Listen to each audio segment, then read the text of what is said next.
नहीं सुनी जो मिली नहीं है, इसलिए ये बात है।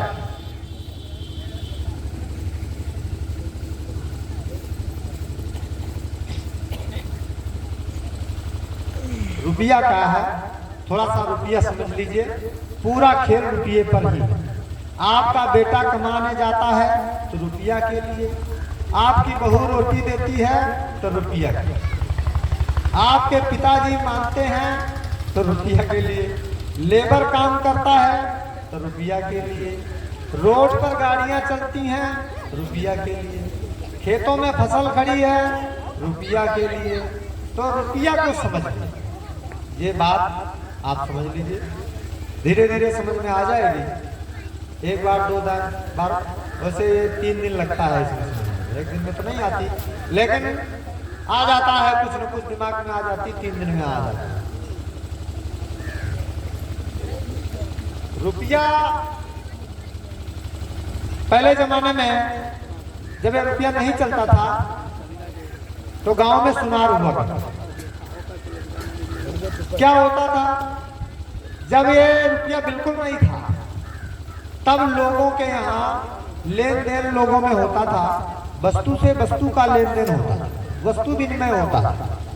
रुपया जब नहीं, वस्तु विनिमय होता था, तो किसी के पास दूध रहा और चावल रहा, किसी के पास गेहूं रहा तो मक्का रहा या अरहर रहा, विनिमय लेन देन हो जाता था।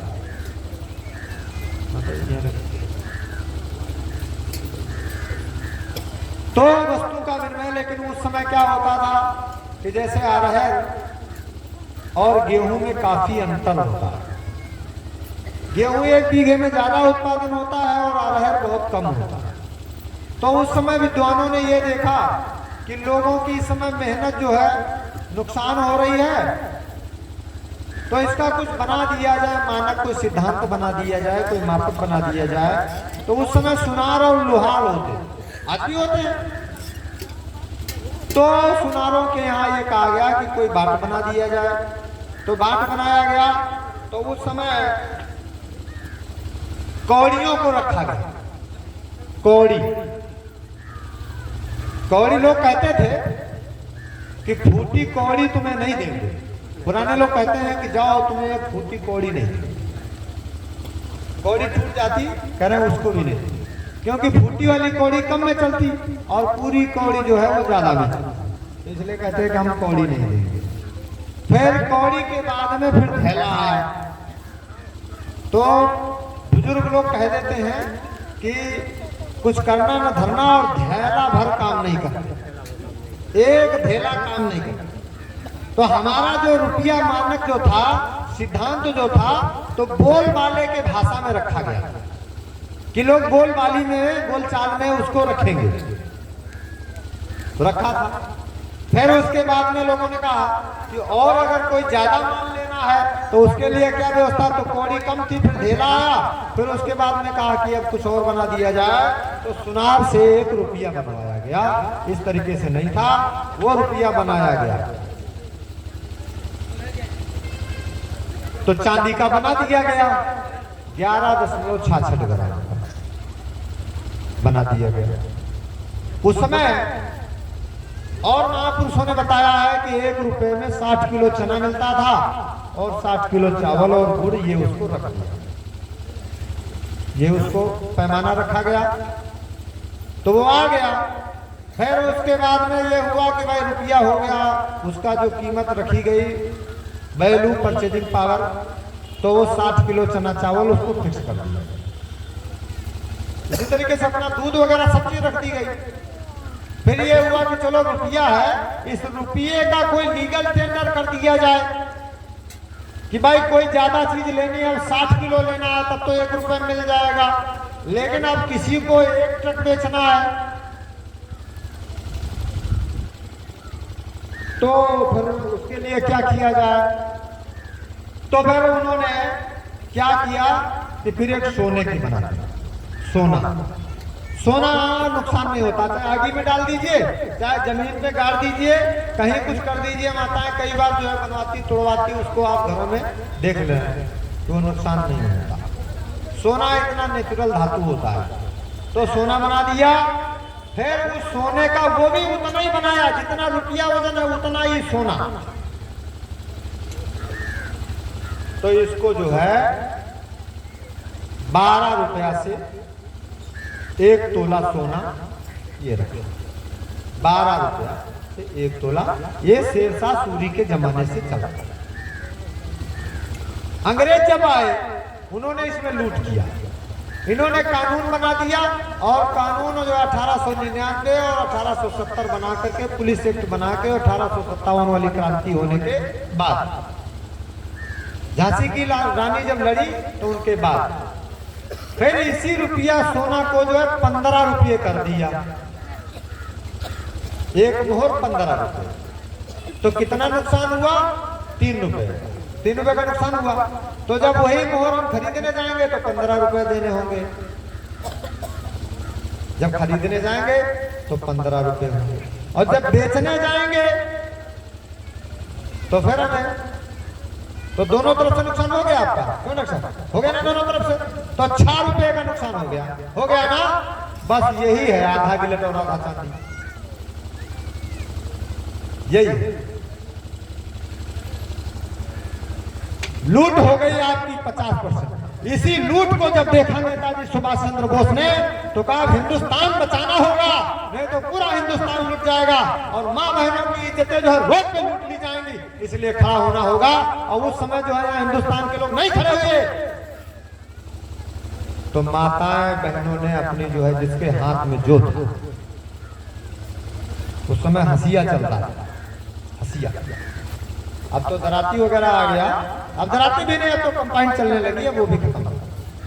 तो हंसिया चलता था, हंसिया जिसके पास जो औजार था वो सुभाष चंद्र बोस के कर दो। उन्होंने कहा था ना कि तुम मुझे खून दो, मैं तुम्हें आजादी दूंगा। तो फिर निकली, झांसी रेजिमेंट इसीलिए बनाई थी। और जब महिलाएं आगे, माताएं बच्चियां जब बड़ी, तब पुरुषों ने सोचा, अब तो आप समझ रहे हैं ना कि जब महिलाएं बच्चियां निकल जाएंगी तब तो आपकी मजबूरी होगी कि नहीं होगी, कि नहीं होगी? नहीं होगे तो तमाम तो ऐसी माताएं बहनें होती हैं कि फिर निकालेंगे अपने हाथ से और आपको कहेंगे कि तुम इसको लो और घर में, है कि नहीं? तब कैसा लगेगा? तब तो अच्छा लगेगा, तब तो अच्छा लगेगा। अरे भाई, हाथ से जब हरी हरी चूड़ियां निकाल के देंगी और बाली निकाल के देंगी कान की, आप पहन लीजिए और बिंदी लगा लीजिए, लिपस्टिक लगा लीजिए, तो आप तब अच्छे लगोगे कि नहीं लगोगे? हैं? तो सुंदर लगने लगोगे। ऐसे तो समझ में आएगी नहीं बात। और ये इनको तकलीफ इसलिए होगी जब आप मारे जाओगे तो ये मजबूरन खड़ी हो जाएंगी, तब आप फिर खड़े हो। तो ऐसा दृश्य क्यों आने देना चाहते हो? बहुत महिलाएं खड़ी होंगी, जबरदस्ती लगाएंगी ओठों में आपके, तुम चिंता ना करो, तब समझ में आ जाएगी बात। तो इस तरीके से जब लूट हुई, और यही आवाज सुभाष चंद्र बोस ने लगाई थी जो आज यहां से लग रही है, यही आवाज थी, दूसरी नहीं थी। देख लेना उनके इतिहासों में, यही आवाज लगी थी जो आज यहां लग रही है।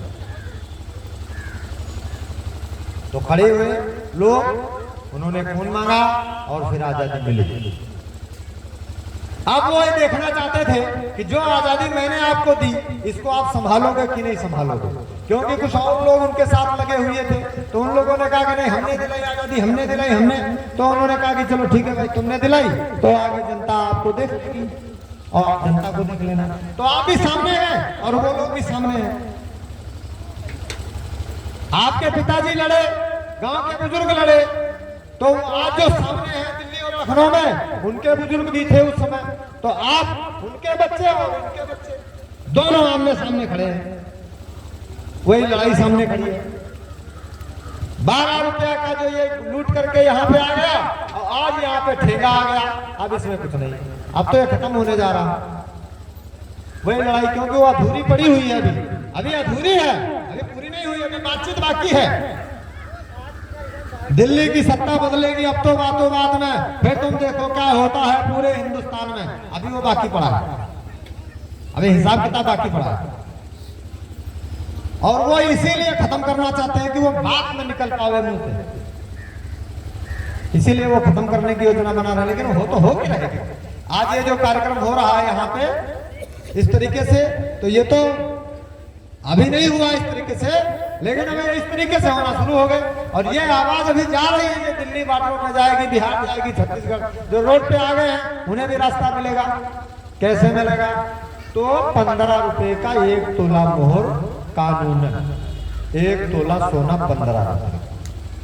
अब 10 लाख रुपए कर्जा लिया आपने बैंक से, और इस समय सोना का हिसाब होगा लगभग बाजार में खरीदने जाते हैं आप लोग 60-63 कह रहे हैं, तो 60 मान लीजिए, मोटा मोटी 60 मान लीजिए। 15 रुपए का 1 तोला सोना, कानूनन वैधानिक लीगल टेंडर, वर्जिनल नेचुरल, 15 रुपए का 1 तोला सोना कानून में लिखा है। आज अगर सोना खरीदोगे तो 60,000, तो 15 से आप भाग कर दोगे, 15 से 60, 4,000 रुपया आ गया ना निकल के। 4,000 रुपया बराबर 1 रुपया हुआ ना, 1 रुपया बराबर 4,000, ठीक है पक्का। 4,000 रुपया आज का रिजर्व बैंक का, और कानूनी रुपया, वैधानिक रुपया, लीगल टेंडर रुपया, वर्जिनल रुपया, हमारे देश का रुपया एक। अब आप वैध रुपया से लेन देन करोगे, वैध रुपया से लेन देन करोगे कि फर्जी रुपया से लेन देन करोगे? वैध से करोगे, कानूनी रुपया से करोगे लेन देन। तो फिर 10 लाख रुपया कर्जा है आपने लिया, इस रुपए में कर्जा तो इसी में लिया, अब आप देना है, तो 1 रुपया बराबर 4,000 रुपया, इसलिए 4,000 रुपया से 10 लाख रुपए को आप भाग कर दीजिए। कितना हुआ? कितना हुआ? 250। 10 लाख रुपए को 4,000 रुपए से भाग करना है, तो कितना हुआ? 250। 250 मतलब 250 रुपया। आपको 10 लाख रुपए कर्जा लिया, तो 250 रुपया देना। तो इतना तो आजाद जनता सरकार हर समय देने के लिए तो आपका भुगतान करा देगी कि नहीं करा देगी? आपकी समझ में ऐसे नहीं आएगा कि आजाद जनता सरकार कैसे कर देगी, तो इस तरीके से करेगी। आजाद जनता सरकार कानूनन करेगी, कोर्ट में करेगी, चैलेंज के साथ करेगी, आपका पूरा जमा करेगी। तो आपका बताइए भुगतान कर देगी कि नहीं कर देगी? कर देगी। तो आप आजाद हैं कि नहीं? हो गए ना आजाद? अब हो गए ना आप लोग आजाद? इस तरीके से आप आजाद जनता सरकार, आप आजाद हैं, आप जनता हैं और आपकी सरकार है। ये तो आजादी आपको मिली है, कोई मुफ्त में नहीं मिली, खैरात में मिल गई थी। लाखों लोगों को कुर्बानी देनी पड़ी तब आपको आजादी मिली थी। इसलिए आप अपनी आजादी को पहचानो कि आपकी आजादी क्या। तो 10 लाख में 250 रुपए, 20 लाख में 500 रुपए, चार जो है 1 करोड़ में कितना होगा? 1 करोड़ रुपया हो तो कितना होगा? 2,500 होगा, इतने होगा ना। तो 1 करोड़ रुपया कर्ज होगा, तो आलीशान हवेली हो, तब भी आजाद जनता सरकार जमा कर देगी। तो 250 रुपया तो आप लोग दे ही दोगे, 10 लाख में नहीं दे पाओगे, वो तो आप ही दे दोगे। यही है गुरु का ज्ञान।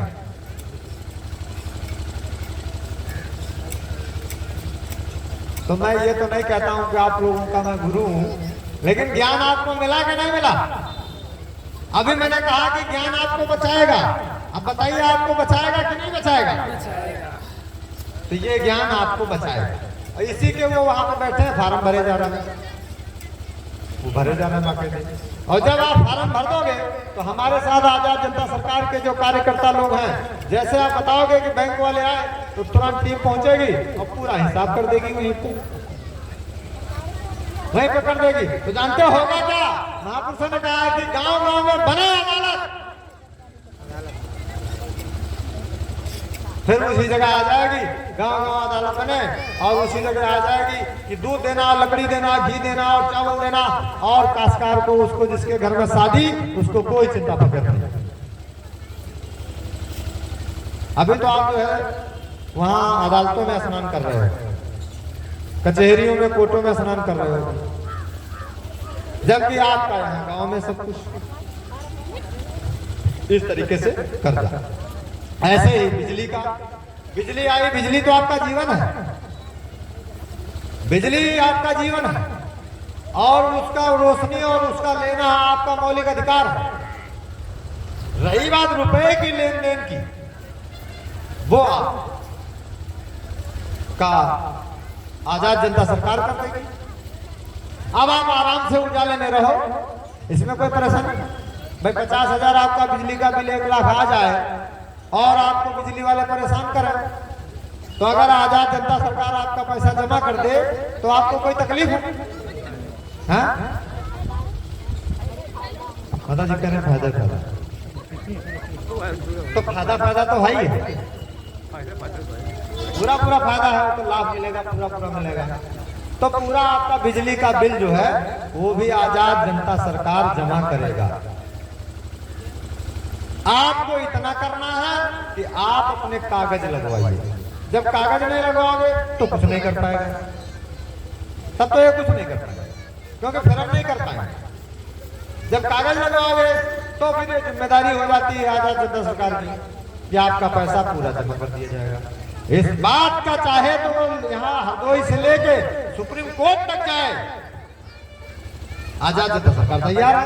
आप लोग अपने घरों में ज्ञान के साथ, जानकारी के साथ आराम से रहो, अपने पड़ोसियों को भी ज्ञान दीजिए, क्योंकि पड़ोसी जब आपका रहेगा तब तो आपको अच्छा लगेगा।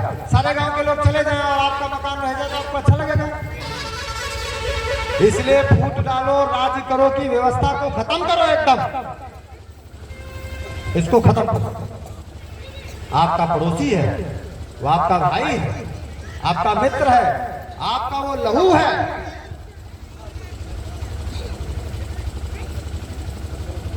वो रहेगा, आप रहोगे, अच्छा लगेगा।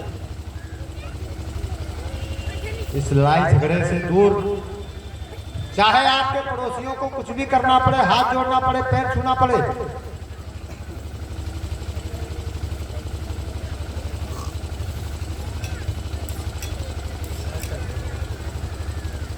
तो इस तरीके से ये कर्जा।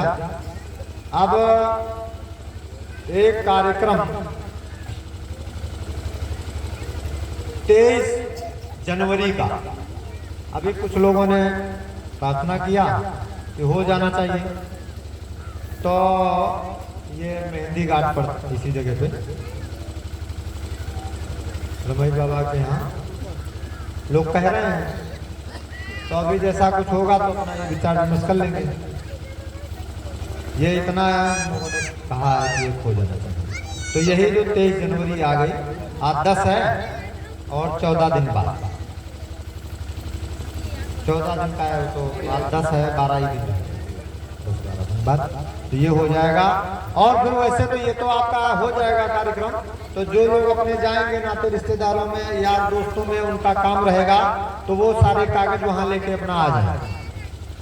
वो इसीलिए रख लिया गया है कि जो लोग आप जानकारी मिल गई है तो लोग आएंगे, कैसे भरेंगे, कैसे कागज लिखा जाएगा, कैसे क्या किया जाएगा, भरना है, उसको करना, रजिस्ट्री भेजना, तो इसलिए वो कार्यक्रम वहां पे रख लिया। तो वो आप वहां पे आ जाएंगे, जिन लोगों का है, तो वहां भर भरा करके उसको लिख पढ़ करके उसको भेजा जाएगा।